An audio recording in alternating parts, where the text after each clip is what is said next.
بسم اللہ الرحمن الرحیم۔ چھینکنے والا کیا کہے اور سننے والا کیا کہے۔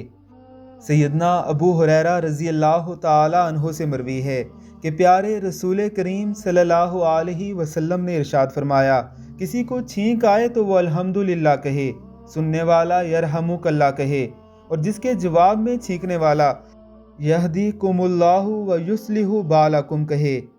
آقا علیہ الصلوۃ والسلام کی اس حدیث مبارکہ پر عمل کرنے والے بہت کم رہ گئے ہیں کہ کسی کو چھینک آئے تو اول تو وہ الحمدللہ کہتا ہی نہیں، اور اگر وہ الحمدللہ کہہ دے اسے سننے والوں میں کوئی ایک بھی ایسا نہیں ہوتا جو یرحمک اللہ کہے، اور اگر کوئی یرحمک اللہ کہہ بھی دے تو چھینکنے والے کو آقا علیہ الصلوۃ والسلام کی یہ مبارک دعا یاد ہی نہیں ہوتی کہ چھینکنے والا کہے یہدیکم اللہ ویصلح بالکم۔